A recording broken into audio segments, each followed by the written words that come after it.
हजुरहरू कतिजनालाई त थाहा छँदैछ है, हामी केरलामा बुढाबुढी काम गर्छौँ र आज चाहिँ हो सोमबार हाम्रो छुट्टीको दिन।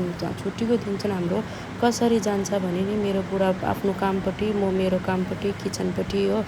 सो सबैजनालाई स्वागत छ मेरो सानोबडेको ब्लगमा। आज चाहिँ सानो भन्दा अलिकति ठुलै हुन्छ होला हो, किनकि मेरो हालत हेर्नुहोस् कस्तो छ किचनको। हिजो चाहिँ हामी अलिक ढिलो भएर सामान किनेर ढिलो भएर चाहिँ केही गर्नु पाएन। अब मेरो बुढाको चाहिँ लुगा धोइसक्नु भइसक्यो हो, अब चाहिँ उसको फ्यानहरू सफा गर्ने। त्यहाँदेखिको चाहिँ अब हेर्नुहोस् मेरो किचनको हालत चाहिँ यस्तो डेन्जर भएको छ। यो किचन क्लिन गर्ने काम चाहिँ मेरो हो र फ्यान चाहिँ उसको।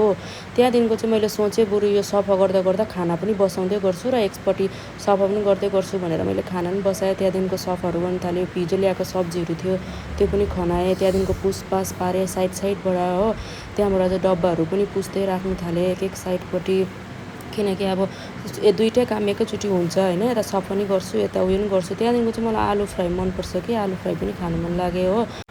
मेरो भात पनि भर्स्यो। त्यहाँदेखिको चाहिँ मैले स्टार्ट गरेँ आलु फ्राई गर्नु। फर्स्ट चाहिँ मैले आलु फ्राई गरेँ हो। आलु फ्राई गरेर चाहिँ सबै हल्दी र नुन हाल्थेँ। त्यहाँदेखिको चाहिँ ग्यास सानो पारेर एकछिनको लागि मैले छोपिदिएँ। त्यहाँबाट हेरेको त बिचरा मेरो बुढाले अहिलेसम्म लुगा पटाइसक्नु भएको रहेछ। त्यहाँदेखिको चाहिँ मैले सोचेँ यो दहीहरू लगाएर यो काँक्राहरू साँधेर बनाउँछु भनेर।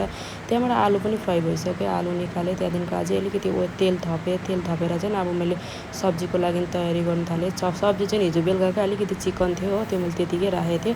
त्यसको लागि लसुन अदुवा पनि कुचाउनु थालेँ। अब चाहिँ म हालिदिन्छु त्यहाँनिर लसुन अदुवा सबै रेडी भयो। प्याजहरू अब हालिदिन्छु हो, प्याजहरू हालेँ। त्यहाँदेखिको यता हेरेको त पानीको यो उयो पनि पुरा मैला भएर रहेछ, यो पनि सफा गर्नु थालेँ। बुढालाई पनि भने हाल्नु भनेर। त्यहाँदेखिको बुढाले चाहिँ अलिअलि भयो भने बढाल्दै गर्छु ल भनेर बढाउनु थालेँ। मैले पनि किचन अलिअलि खाना बनाउँदै किचन सफा गर्दै गर्नु थालेँ। त्यहाँदेखिको चाहिँ मेरो बुढालाई मेरो माया लागेछ बिचरा, पसिना पुस्तिनु आएको अरे। त्यहाँदेखिको चाहिँ मैले नि यस्तो सोचेँ साँच्चीकै यस्तो गरम छ नि यहाँ चाहिँ, पसिना चाहिँ होइन पुरा निस्केको रहेछ मलाई चाहिँ।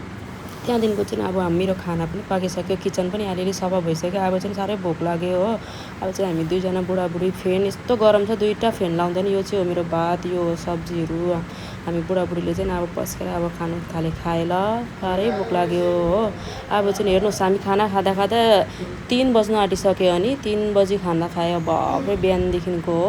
अब चाहिँ खाना खाएर यस्तो अल्छी लाग्यो नि मलाई चाहिँ, र पनि के गर्नु अल्छी मानेर भएको छैन होइन। त्यहाँदेखिको मैले सफाहरू गर्नु थाल्यो। गरम चाहिँ यति साह्रो डेन्जर गरम छ। अघि नै बुढाले सफा गरेको अलिअलि होइन, तर पनि अब फेरि मजाले सफा गरेर पोचा मार्नुपर्ने थियो हो। अस्तिको हप्ता चाहिँ हामीहरू बिमारी भएर चाहिँ हामी डक्टरहरूबाट देखाउनु जाँदा ओर्दा घरहरू राम्ररी सफा गर्नु पाएको थिएन हो। अब अरू दिन त हामी टाइम पाउँदैन, बिहान निस्केर हिँडेपछि एकैचोटि बेलुका 10-11 बज्छ हो। अब हामी पनि यसो काम मात्रै गरेर पनि त हुँदैन, बिमार पनि हुन्छ होइन सबैजना। त्यहाँदेखिको चाहिँ मैले सबै सफा गरेर मैला पनि कति निस्किन्छ हेर्नु नि। अब चाहिँ मैले चुट्की बजाएको जस्तो सफा हुने भयो त अनि। त्यहाँदेखिको चाहिँ मैले अलिअलि गर्दै सबै सफा गरिसकेँ। अब चाहिँ ढुक्क भयो 4:30 बजी चाहिँ मैले मेरो काम सकेँ हेर्नुहोस् त। अब चाहिँ म जान्छु नुहाउनु हो, र हेर्नुहोस् अब चाहिँ मैले नुहाएर चिया खानु लागि पनि आएँ। अब चाहिँ एकछिन बस्छु भनेर अब अहिले चाहिँ टाइम भएको छ 6 बजी चाहिँ मैले काम सकेँ अनि